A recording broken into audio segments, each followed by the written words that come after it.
Students, welcome back. हम हमारे previous chapter पे स्विच करेंगे। एक वीडियो जो हमने फर्स्ट वीडियो जो था उसमें हमने इसका हाफ पोर्शन कंप्लीट किया था और जो रिमेनिंग पोर्शन है हम इस वीडियो में कंप्लीट करेंगे। ठीक है, तो हम sea breeze, land breeze, air क्या होती है, किस तरीके का सारा क्लाइमेट मतलब कैसे वेदर चेंज होता है, इन सब चीज़ों के बारे में स्टडी कर चुके थे। ठीक है, अब हम जो हमारा नेक्स्ट टॉपिक जो है उस पर स्विच करते हैं, जो कि है वाटर। ठीक है, यानी हमें कंप्लीट स्टडी करनी है वाटर के ऊपर कि क्या उसके कंडीशंस होंगी उसके साथ में। ठीक है, तो स्टार्ट करते हैं। Water, about 70% of surface of the earth is covered with water, यानी हमारी अर्थ का 70% जो पोर्शन है वो किससे कवर्ड है?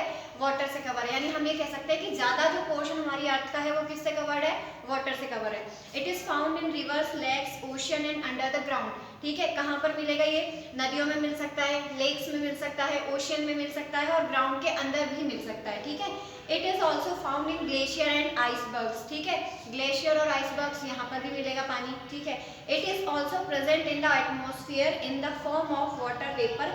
एटमोस्फियर के अंदर वाटर वेपर की फॉर्म में प्रेजेंट होगा। Only about 3% of water is fit for drinking. अच्छा, हम क्या बोल रहे हैं? 70% वाटर मतलब अर्थ का जो एरिया है वो किससे कवर्ड है? वाटर से कवर है। लेकिन फिर भी हम क्या बोलते हैं? पानी की कमी है, पानी को बचाना चाहिए, सेव वाटर सुना होगा सबने। क्यों ऐसा क्यों होता है? क्योंकि सिर्फ जो ड्रिंकिंग वाटर है वो केवल कितना परसेंट है?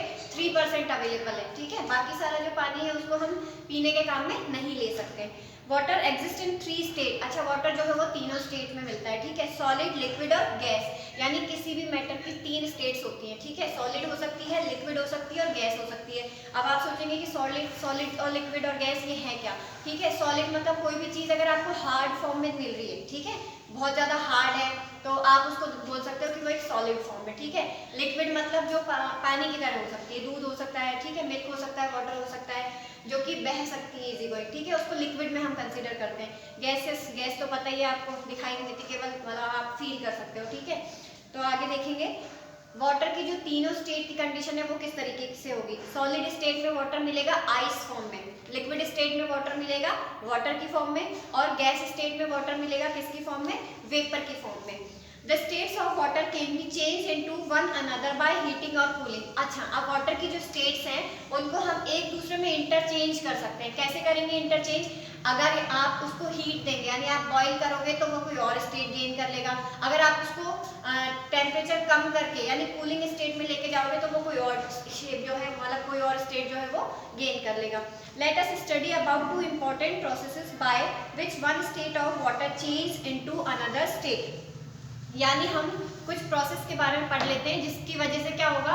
वाटर एक स्टेट से दूसरे स्टेट में चेंज हो जाएगा। ठीक है, सबसे पहले इवेपोरेशन की बात कर लेते हैं कि इवेपोरेशन जो है वो क्या होता है, क्योंकि ये एक स्टेट है जिसकी वजह से मतलब ये एक प्रोसेस है जिसकी वजह से वाटर जो है अपनी स्टेट को चेंज करेगा। कैसे चेंज करेगा देखेंगे। The process by which water on the surface of water bodies change into water vapor is called evaporation। ठीक है, यानी evaporation में भी शायद मैंने फर्स्ट वाले लेक्चर में भी आपको बताया था कि evaporation क्या होता है। जब भी पानी को बहुत ज़्यादा है ना, वाटर को टेम्परेचर मिलेगा तो वो टेम्परेचर मिलने की वजह से वाटर जो है वो वेपर में चेंज होना स्टार्ट हो जाता है। वेपर से अगर आपको समझ में आ रहा तो जैसे आप घर में पानी गर्म करते हो, ठीक है, घर में आपने पानी गर्म किया तो आप देखते हो कि उसमें थोड़ी देर बाद में स्टीम निकलने लगती है, भाप निकलती है ना, तो आपने ये चीज़ें नॉर्मल है ऑब्जर्व की होगी हमेशा, तो उसी को हम क्या बोलते हैं? इवोपरेशन बोलते हैं। ठीक है, यानी इवोपरेशन में क्या होगा? वाटर को हीट मिलेगी, हीट मिलने की वजह से वो बॉईल होना स्टार्ट होगा, देन उसमें वेपर बनना स्टार्ट हो जाएगा। The amount of water vapor present in the air is called humidity। यानी एयर के अंदर जो भी वाटर वेपर प्रेजेंट है उसको हम क्या बोलते हैं? ह्यूमिडिटी बोलते हैं। ह्यूमिडिटी का तो सुना होगा नाम, ठीक है, कभी कभी ऐसा होता है मौसम बारिश का होता है तो बहुत ज़्यादा ह्यूमिडिटी फील होती है, स्टिकी फील होता है, तो ये सारी चीज़ें तो आपने नॉर्मल सुन ली होगी। The rate of evaporation depends upon the following 4 major factor. यानी इवोपरेशन क्या होता है ये आपको पता चल गया। अब हम क्या देख रहे हैं कि इवोपरेशन जो है उसको किस तरीके से या तो इंक्रीज किया जा सकता है या फिर डिक्रीज किया जा सकता है। तो हम क्या देख रहे हैं कि इवोपरेशन किस किस फैक्टर के ऊपर डिपेंड करेगा। तो नंबर 1 फैक्टर की अगर हम बात करते हैं तो क्या हो जाएगा? Temperature. Higher the temperature of water of surroundings more will be the evaporation. यानी अगर टेम्परेचर ज़्यादा होगा, क्योंकि इवोपरेशन कब होगा? जब वाटर को क्या मिलेगी? हीट मिलेगी, यानी टेम्परेचर मिलेगा। तो टेम्परेचर जैसे ही ज़्यादा होगा तो पानी जल्दी बॉईल होना स्टार्ट होगा और इवोपरेशन फास्ट रेट से होगा। तो इवोपरेशन को टेम्परेचर किस तरीके से इन्फ्लुएंस कर रहा है? उसको बढ़ाने का काम कर रहा है, यानी इवोपरेशन बढ़ जाएगा अगर हम टेम्परेचर को इंक्रीज कर देंगे। एक्सपोज सरफेस, जितना ज्यादा लार्जर एरिया होगा उतना ज्यादा इवोपरेशन फास्ट रेट से होगा, ठीक है। विंड की बात करें, stronger the wind blowing over the expose surface of water more will be the evaporation, यानी अगर हवाएं तेज है, ठीक है, अब हवाओं में ऐसा नहीं कि केवल ठंडी हवाएं आएंगी, गर्म हवा भी आती है, ठीक है, उसकी वजह से वाटर जो है वो वापस उसको टेम्परेचर मिलेगा और इसकी वजह से वो वेपर में कन्वर्ट होना चालू हो जाएगा, यानी इवोपरेशन प्रोसेस स्टार्ट हो जाएगी, ठीक है।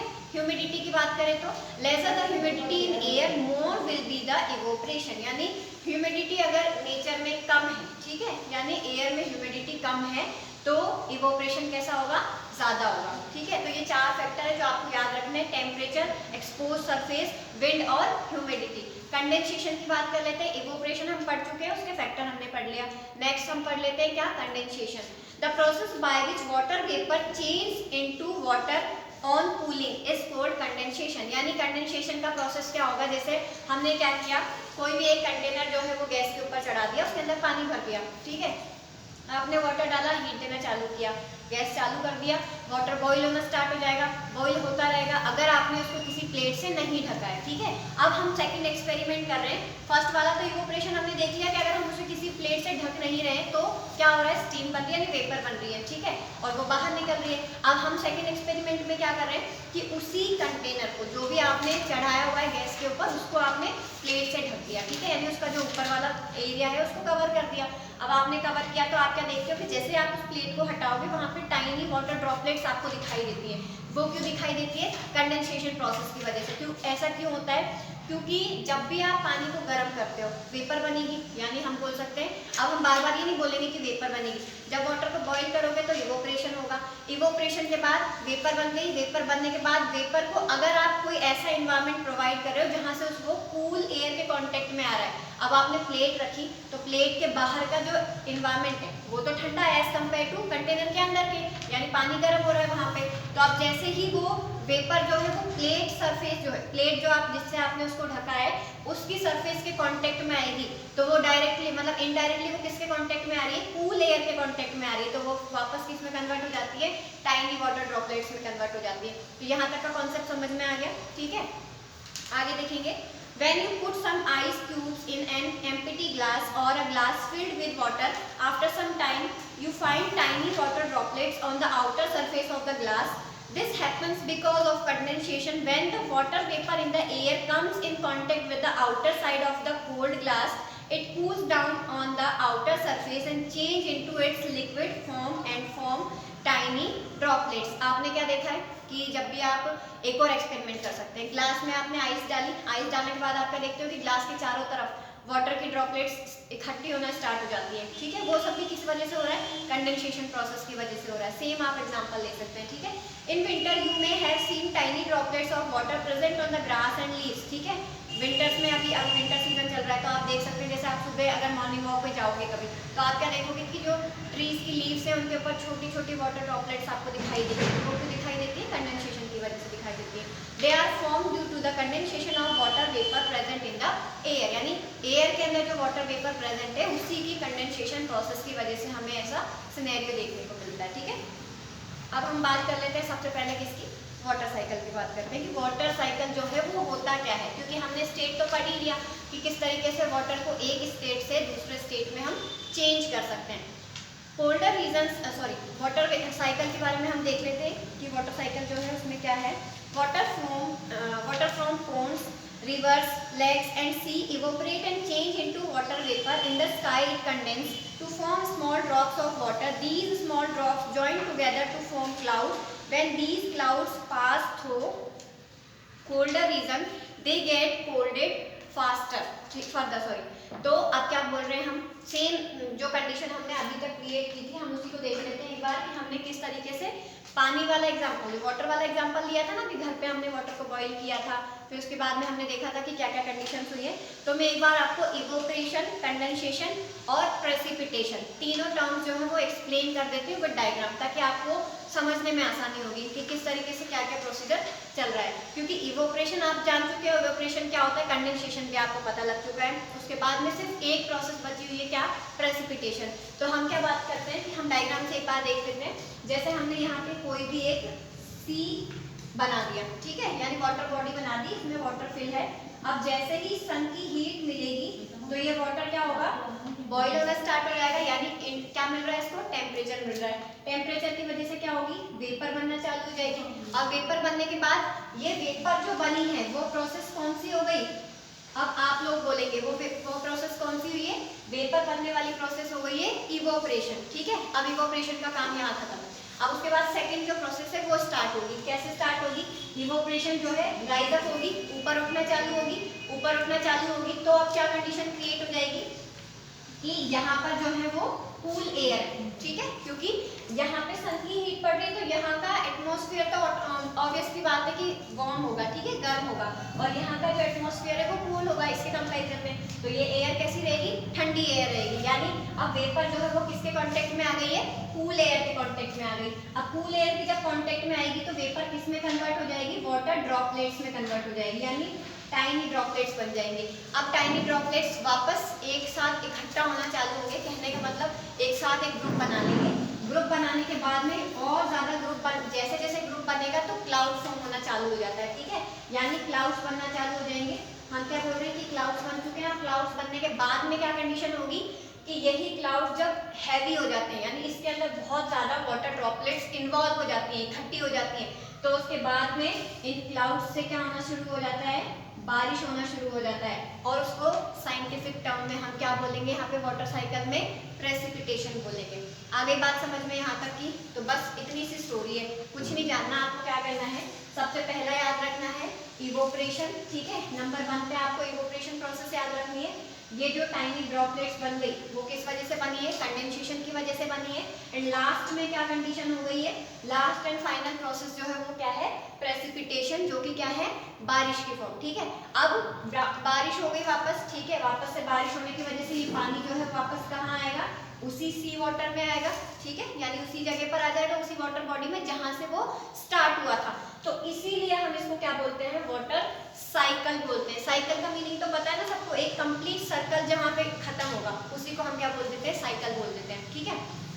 तो स्टार्ट हो गई नंबर 1 2 3 और फिर फाइनली वो वापस जाकर कहाँ मिल गया, पानी के अंदर, जहाँ से वो शुरुआत हुई थी। अच्छा, साइकिल का वो टायर देखा है ना, उसमें क्या होता है, सेम कंडीशन होता है, जहाँ से वो चलना स्टार्ट होता है वहीं पे आके स्टॉप हो जाता है, तो इसी को हम क्या बोलते हैं, साइकिल बोलते हैं। सेम यहाँ पे कंडीशन, ठीक है, यानी पानी वाटर की जो प्रोसेस जहाँ से स्टार्ट हुई वहाँ पर वापस वाटर आके इकट्ठा हो गया, ठीक है। तो ये सारा एक कंप्लीट सिनेरियो क्या कहलाता है, वाटर साइकिल कहलाता है। कुछ नहीं याद रखना, डायग्राम अगर आपको अच्छे से याद है तो आप वाटर साइकिल को अच्छे से याद रख पाएंगे। नेक्स्ट देखेंगे, various natural phenomena such as rain, hail, dew, frost, fog and snow are the different forms of precipitation. let us study about them. अब यह different form जो है ना वाटर की, उसके बारे में हमको स्टडी करना है, ठीक है। हेल की बात करें, when raindrops pass through very cold air in the atmosphere they freeze into balls of ice, यानी बारिश की बूंदें जब बहुत ज्यादा ठंडे क्लाइमेट से निकलती हैं, ठीक है, तो वो किसकी फॉर्म में चेंज हो जाती है, आइस की फॉर्म में चेंज हो जाती है, यानी आइस की छोटी छोटी बॉल्स बन जाती हैं। These balls of ice fall to the ground and as hail, और यही आइस बॉल जो है वो ग्राउंड पर किसकी फॉर्म में गिरती है, हेल की फॉर्म में। They fall with very high speed from the sky, यानी ये आसमान से बहुत ज्यादा स्पीड से गिरती है। अब ज्यादा स्पीड से कोई आइस गिर रही है, ठीक है, और किसके फॉर्म में, बॉल्स की फॉर्म में, तो वो क्या करेगी, क्रॉप को नुकसान पहुंचाएंगे, ठीक है, यानी डैमेज वाली कंडीशन क्रिएट कर देंगे उनके लिए। तो ये हेल, यानी ये जो सारे टर्म्स हम पढ़ेंगे ना उनमें कोई ज्यादा डिफरेंस नहीं, माइनर से डिफरेंस है, लेकिन आपको उसको याद रखना है। ड्यू की बात करें, you might have seen tiny droplets of water present on the leaves and petal of flowers early in the morning. सुबह मॉर्निंग वाला भी एग्जांपल दिया था, मॉर्निंग वॉक वाला, तो क्या होगा, वहाँ पे जो भी लीव्स है उनके ऊपर वाटर ड्रॉपलेट्स प्रेजेंट होंगी। Actually the nights are comparatively colder than the days, यानी रातें जो है वो दिन के कंपैरिजन में ठंडी होती हैं। अब during the nights water vapor in the air condensed into tiny drops on the ground, on plants and also on window panes. These are called dew drops. अब क्या होगा, सेम वही सिनेरियो हो रहा है, कंडेंसेशन वाला प्रोसेस, ठीक है, यानी आपको घुमा फिरा के कंडेंसेशन तो देखने को मिलेगा, क्योंकि जहाँ भी वेपर अगर आइस फॉर्म में चेंज हो रही है तो वहाँ पे अल्टीमेटली कौन सी कंडीशन आपको देखने को मिल जाएगी, कंडेंसेशन। तो इसमें क्या होगा, ड्यू ड्रॉप्स में क्या होगा, एटमॉस्फेयर की जो वेपर है वो कूल एयर के कांटेक्ट में आएगी, और कूल एयर के कांटेक्ट में आने की वजह से कंडेंसेशन हो जाएगा, वाटर ड्रॉपलेट्स बन जाएंगी। आगे देखेंगे frost, when nights become very cold dew drop freeze to form ice. अब जब रातें बहुत ज़्यादा ठंडी हो जाएंगी, क्लाइमेट बहुत मतलब टेम्परेचर बहुत ज़्यादा डाउन हो जाएगा, तो क्या होगा कि ये जो ड्यू ड्रॉप्स होती हैं जो हमने पढ़ी थी अभी, ठीक है, ड्यू के बारे में पढ़ा था, तो वो ड्यू ड्रॉप जो है वो किस में कन्वर्ट हो जाएंगी, आइस की फॉर्म में कन्वर्ट हो जाएंगी, और उसी को हम क्या बोलेंगे, फ्रॉस्ट बोलेंगे। नेक्स्ट देखेंगे fog. When warm and moist air cools rapidly, tiny droplets of water are formed and remain suspended in the air. यानी जब क्या होगा कि when warm and moist air cools rapidly, अचानक से ठंडी हो गई, गर्म हवा या गर्म की कंडीशन जो है वो अचानक से कूल कंडीशन में क्रिएट हो गई, ठीक है, चली गई है, तो अब क्या होगा कि फॉग बनेगा, ठीक है। फॉग के बारे में सब जानते हैं, अभी इतनी सर्दियाँ नहीं, लेकिन आपने कभी तो फेस किया होगा, ठीक है, कोहरा जिसको बोलते हो आप, तो वो कंडीशन क्रिएट हो जाती है, ठीक है, यानी सडनली अगर टेम्परेचर चेंज हो रहा है तो उसी की वजह से क्या हो जाएगा, फॉग बन जाएगा। This is fog, it occurs in the winter season, सर्दियों में होता है। It is often thickest in valley and hills, valley और हिल्स वाला जो एरिया है वहाँ पे बहुत ज़्यादा देखने को मिलेगा, बहुत थिक कंडीशन में मिलेगा। It is dangerous because we cannot see clearly in the fog. It may lead to accidents. People who are driving cars or other vehicles cannot see clearly and may crash into another vehicle. यानी जब कोहरा होता है तो आपने देखा है आसपास आगे का दिखाई नहीं देता, जब ड्राइव कर रहे होते हैं तो सामने वाला दिखाई नहीं देगा, और सामने वाला दिखाई नहीं देगा तो क्या होगा, एक्सीडेंट होने के चांसेस ज़्यादा होते हैं। स्नो की बात कर लेते हैं। When clouds become very cold, water vapor suddenly cool to form ice crystals. यानी जब क्लाउड जो है बहुत ज़्यादा ठंडे हो गए हैं, ठीक है, तो वाटर वेपर जो है फटाफट क्या बना लेती है, आइस क्रिस्टल्स बना लेती है, ठीक है, इंस्टेड ऑफ वाटर ड्रॉप्स। यानी वाटर ड्रॉप्स नहीं बनने के अलावा मतलब वाटर ड्रॉप्स नहीं बन रही है, क्या बन रही है, आइस क्रिस्टल्स बन रहे हैं। This falls down as snow, और वो किसकी तरह गिरते हैं, बर्फबारी बोलते हैं ना, स्नो गिरती है, ठीक है, वो snowflakes can be various size and shape, अलग अलग शेप की हो सकती है और अलग अलग साइज की हो सकती है। इम्प्योरिटीज इन वाटर की बात कर लेते हैं कि वाटर के अंदर क्या क्या इम्प्योरिटीज प्रेजेंट होती हैं। अब मेजरली अगर हम डिवाइड करें तो वाटर के अंदर काफ़ी सारी इम्प्योरिटीज प्रेजेंट होगी, जैसे आप बोल सकते हो कि डिजॉल्व सॉल्ट हो सकते हैं, डस्ट हो सकती है, डेब्रीज हो सकती है, वेस्ट प्रोडक्ट्स हो सकते हैं, एंड हार्मफुल गैसेस भी हो सकती हैं, सॉरी हार्मफुल जर्म्स भी हो सकते हैं। तो ये सारी इम्प्योरिटीज वाटर के अंदर प्रेजेंट है। अब इन इम्प्योरिटीज़ की वजह से हमारी हेल्थ पे नेगेटिव इफेक्ट जाता है, इसलिए इन इम्प्योरिटीज़ को वाटर से रिमूव करना ज़रूरी होता है। अब मेनली मेजरली अगर हम ग्रुप्स में डिवाइड करें तो 2 टाइप की इम्प्योरिटीज़ मिलेगी, ठीक है, सॉल्युबल और इनसॉल्युबल। सॉल्युबल का सेंस कि ऐसी इम्प्योरिटी जो वाटर के अंदर इतना ज़्यादा मिक्सअप है कि हमें दिखाई नहीं देगी, यानी अनएडेड आइज से हम उनको देख नहीं सकते हैं, ठीक है। और इनसॉल्युबल की बात करें, ठीक है, that can be seen with unaided eyes, यानी अनएडेड आइज जो है उनसे उसको देखा जा सकता है। अब अनएडेड आइज का मीनिंग क्या है, उसका मीनिंग ये है कि ऐसी इम्प्योरिटी जो वाटर के अंदर प्रॉपर तरीके से मिक्स है, सॉल्युबल फॉर्म में है, तो उनको हम सिर्फ माइक्रोस्कोप से देख सकते हैं। जबकि इनसॉल्युबल जैसे कोई भी पानी के अंदर अगर आपने रेत डाल दी, ठीक है, तो आप उसको देख सकते हो आराम से। सैंड अगर आप उसमें डाल दो तो आपको दिखाई देगी कि हाँ वो इकट्ठी हो रही है उसमें जाके, यानी इम्प्योरिटीज बन रही है। तो इस तरीके के ये सॉल्युबल और इनसॉल्युबल का मतलब समझ में आ गया, अनएडेड आइज का मतलब समझ में आ गया। आगे देखेंगे, the impurities present in water can make us fall sick, ठीक है, ये इम्प्योरिटीज जो पानी के अंदर प्रेजेंट होती है वो हमें बीमार भी कर सकती है। A number of water borne disease such as cholera, diarrhoea, typhoid, tapeworm infection and jaundice are caused due to the consumption of impure water. Impure water को लेने की वजह से, यानी कंजप्शन करने की वजह से जो बीमारियां होंगी उसमें आएगा cholera, diarrhoea, typhoid, tapeworm infection और जॉन्डिस, ठीक है। यानी आपको क्वेश्चन फॉर्म होके आ सकता है कि वाटर में अगर इम्प्योरिटीज प्रेजेंट है तो उसकी वजह से कौन कौन सी डिजीज जो है वो कोज हो सकती है। To make water fit for drinking and impurities should be removed. There are different ways through which we can purify water. These are as follow. ठीक है, अब impurities को कैसे रिमूव करना है उसकी कुछ प्रोसेस जो है वो मेथड देख लेते हैं। बॉइलिंग तो सबको पता है, बॉइल करोगे पानी को, उसके अंदर जर्म्स प्रेजेंट है वो किल हो जाएंगे। उसके बाद उस वाटर को फिल्टर साफ मतलब छान लेना है, फिल्टर कर लेना है और आप उसको यूज कर सकते हो इजी गोइंग। तो ये हो गई कौन सी प्रोसेस जिसमें हमने जर्म्स को किल किया। फिल्ट्रेशन की बात करें तो फिल्ट्रेशन तो सभी जानते होंगे, फिल्टर करना, ठीक है, सबके घर में वाटर प्यूरिफायर भी लग रहा होगा जो कि वाटर को फिल्टर करने के काम आता है, ठीक है। चाय बनाई होगी तो देखा होगा चाय की जो छलनी होती है उससे भी फिल्टर करते हो आप चाय को, ताकि चाय पत्ती ऊपर रह जाए और चाय जो है वो नीचे आपके कप में मिले आपको। तो सेम प्रोसीजर होता है फिल्ट्रेशन में। क्या होगा कि the process of separating suspended and insoluble impurities from a liquid through a filter is known as filtration. ठीक है, यानी जो ऐसी इम्प्योरिटी जो इनसॉल्युबल है और वाटर के अंदर प्रेजेंट है उसको सेपरेट करने के लिए कौन सा मेथड का यूज किया जाएगा? फिल्ट्रेशन का यूज किया जाएगा। In this process water is pass through the filter paper keeped in a funnel. Funnel का मतलब पता है? नहीं पता तो बुक में देख लेना, डायग्राम दिया हुआ है। ठीक है, फनल जो है कीप जैसे स्ट्रक्चर होती है, ठीक है, उसमें क्या करना होता है, उसमें उसके अंदर फिल्टर मतलब एक तरीके से फिल्टर करने के लिए उसको यूज करते हैं। फिल्टर पेपर लगा देते हैं, ठीक है, और उसके अंदर पानी को डालेंगे तो जो इनसॉल्युबल इम्प्योरिटीज है वो सेपरेट हो जाएंगी और वाटर जो है जो प्योर वाटर है वो सेपरेट हो जाएगा। ठीक है, सेडिमेंटेशन की बात करते हैं, sedimentation and decantation. Like filtration, these methods are also used to remove insoluble impurities। यानी सेम फिल्ट्रेशन में जैसे हो रहा है insoluble impurities को रिमूव करने के लिए सेम वही कंडीशन यहाँ क्रिएट होगी। When water containing visible impurities such as sand or mud is allowed to stand in a container for some time, the heavier impurities settle down at the bottom of the container. This is called sedimentation। यानी आपने देखा है जैसे पानी के अंदर रेत मिट्टी अगर कुछ भी है, ठीक है, छोटे मोटे स्टोन्स वगैरह भी अगर हैं तो वो सारे क्या हो जाते हैं, वाटर में नीचे जाके सेटल डाउन हो जाते हैं। तो वो सेटल डाउन होने की वजह से नीचे पता चल गया कि भाई सारी इम्प्योरिटीज जो है वो नीचे बॉटम में जा चुकी है, तो ऊपर के पानी को हम इजीली सेपरेट कर लेंगे। तो इसी प्रोसेस को हम क्या बोल देते हैं? सेडिमेंटेशन बोल देते हैं। The water is now poured very slowly into another container without disturbing the settled impurity. यानी सेटल्ड जो इम्प्योरिटीज है जो नीचे बैठ चुकी है उनको बिना डिस्टर्ब किए धीरे धीरे स्लोली हम क्या करेंगे, उसको सेपरेट कर लेंगे। This is called decantation. तो उसी को क्या बोला जाता है? डिकेंटेशन प्रोसेस बोलते हैं।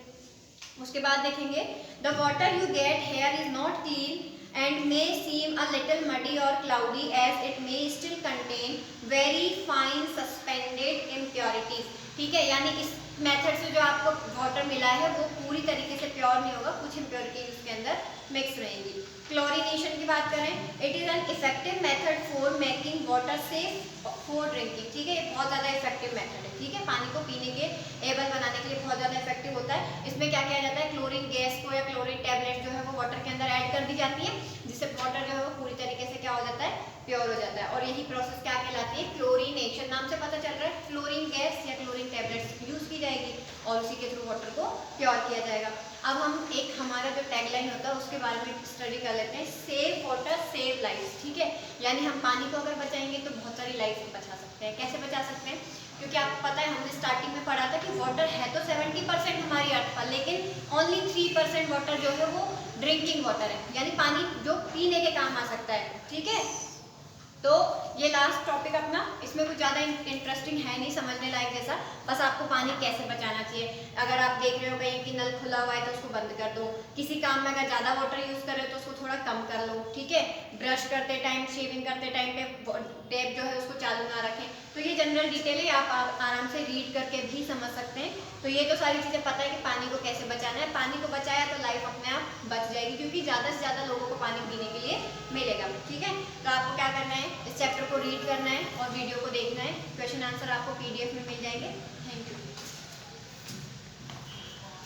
20